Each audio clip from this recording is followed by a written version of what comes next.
நாம் அன்றாடம் உபயோகிக்கும் பொருட்களில் இவற்றை தெரியாமல் கூட தானமாக கொடுத்துடாதீங்க, பின்பு கஷ்டம்தான். தானம் என்பது நல்லதொரு பண்பாக இருக்கலாம், ஆனால் எல்லாவற்றையும் தானமாக கொடுக்கலாமா என்பதற்கான பதில் இல்லை. நம் வீட்டு நலனுக்கும் வாழ்வின் சமநிலைக்கும் சில பொருட்களை தானமாக கொடுக்கக்கூடாது என்ற நம்பிக்கை தமிழரின் வாழ்க்கை மரபில் நீண்ட காலமாக இருந்து வருகிறது. இவை அனைத்தும் அனுபவங்களின் அடிப்படையில் உருவானவை. தங்கம் வீட்டில் செல்வ சக்தியை நிலைநாட்டும். அதை தானமாக கொடுத்தால் அந்த சக்தி வீடு விட்டு வெளியேறும் என நம்பப்படுகிறது. அன்றாடம் பயன்படும் பாத்திரங்களை தானமாக கொடுத்தால் வீட்டு சமையல் வளம் பாதிக்கப்படும். விளக்கு, எண்ணெய், தீபம் போன்ற பொருட்கள் வீட்டில் ஒளியையும் ஆன்மீக சக்தியையும் அளிக்கின்றன. அவற்றை தானமாக கொடுக்கக்கூடாது. மணி, கற்பூரம், கலசம், வாத்தியம் போன்ற பூஜை உபகரணங்களை வீட்டிலிருந்து யாருக்காகவும் தானமாக கொடுக்கக்கூடாது.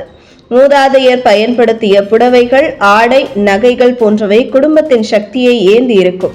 அவை வெளியில் சென்றால் பிணைப்பு குறையும். வீட்டில் உள்ள கிணறு அல்லது பைப்லைன் நீரை முழுவதுமாக தானமாக கொடுப்பது நீர்வள தட்டுப்பாட்டுக்கு காரணமாகும். பணத்திற்கோ பாசத்திற்கோ பூமி தானமாக கொடுத்தல் குடும்ப உறவுகளில் பிளவு ஏற்பட செய்யலாம். பணம், நகை, விலை உயர்ந்த பொருட்கள் இவை நம்முடைய வாழ்க்கையின் ஆதாரம். அவற்றை சிந்தனையின்றி தானமாக கொடுக்க வேண்டாம். கேலண்டர், சாய்ந்த பொடி, திருவிளக்கு, தூசி போன்ற தூய்மை சார்ந்த பொருட்களை தானமாக கொடுத்தால் வீட்டின் சக்தி வெளியேறும்.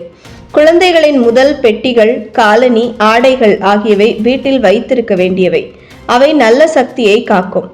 ஒவ்வொரு செயலும் நம் வாழ்க்கையில் ஒரு தாக்கத்தை ஏற்படுத்தும். அதுபோலவே நாம் தானமாக வழங்கும் பொருட்களும் நம் வீட்டு ஒழுங்குக்கும் நலனுக்கும் செல்வத்திற்கும் தாக்கம் ஏற்படுத்தும்.